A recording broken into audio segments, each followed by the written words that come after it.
Hello बच्चों, आइए प्रश्न को पढ़ते हैं। उस वृत्त का समीकरण ज्ञात कीजिए जो दोनों निर्देशांक अक्षों को स्पर्श करता है और जिसका केंद्र -1, 1 है। प्रश्न को हम हल करेंगे, परंतु पहले मुख्य अवधारणा लिखेंगे। तो यहाँ से लिखेंगे हम प्रश्न के लिए मुख्य अवधारणा। मुख्य अवधारणा में हम वृत्त का समीकरण लिखेंगे जिसको हमें ज्ञात करना है। मानक रूप में वृत्त का समीकरण क्या होता है? मानक रूप में वृत्त का समीकरण देखिए, x माइनस एच का वर्ग प्लस y माइनस के का वर्ग बराबर आर का वर्ग। ये होता है वृत्त का समीकरण जो कि मानक रूप में है। इसका केंद्र होता है h, k तथा इसकी त्रिज्या होती है इसकी त्रिज्या होती है r। अब हम प्रश्न को यहाँ से हल करेंगे। देखिए, हल करेंगे तो हमें जो दिया गया है सबसे पहले उसे लिख लेते हैं। हमें दिया गया है वृत्त का केंद्र, तो पहले मान लेते हैं, माना वृत्त का समीकरण, वृत्त का समीकरण x माइनस एच का वर्ग प्लस y माइनस के का वर्ग बराबर कितना है? r का वर्ग है। इसको हमने समीकरण 1 बना लिया।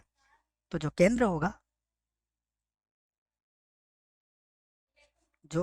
होगा इसका क्या होगा?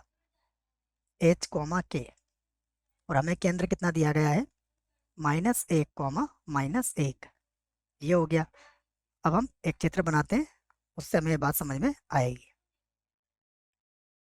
अब देखिए, वृत्त क्या कर रहा है? दोनों अक्षों को स्पर्श कर रहा है। अगर स्पर्श करेगा तो यह वृत्त कुछ इस प्रकार से होगा। तीसरे चतुर्थांश में बनेगा ये वृत्त। तीसरे में क्यों बनेगा? क्योंकि इसका जो केंद्र है वो क्या बताया गया है? -1, -1। तो ये -1, -1 हुआ है इसका केंद्र। यदि -1, 1 है तो देखिए इसकी त्रिज्या हम आसानी से ज्ञात कर सकते हैं।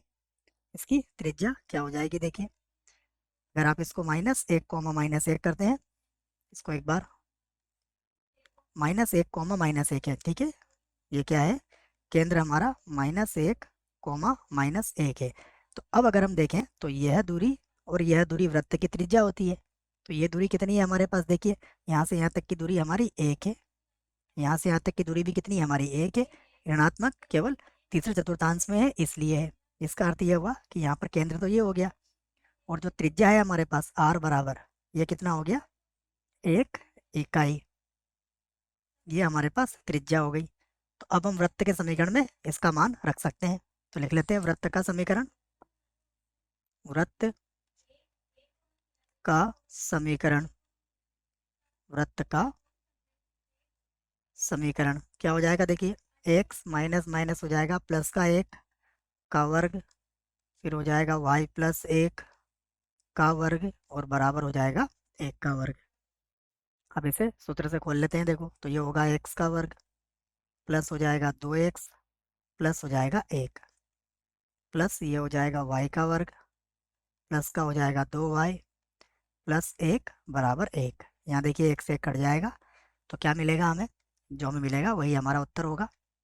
x का वर्ग प्लस y का वर्ग प्लस 2x प्लस 2y, और यहाँ पर 1 से 1 कट गया, इसलिए कितना बचा? 1। ये हमारे प्रश्न का क्या है? उत्तर है। मुझे आशा है बच्चों प्रश्न का उत्तर समझ में आया होगा। धन्यवाद।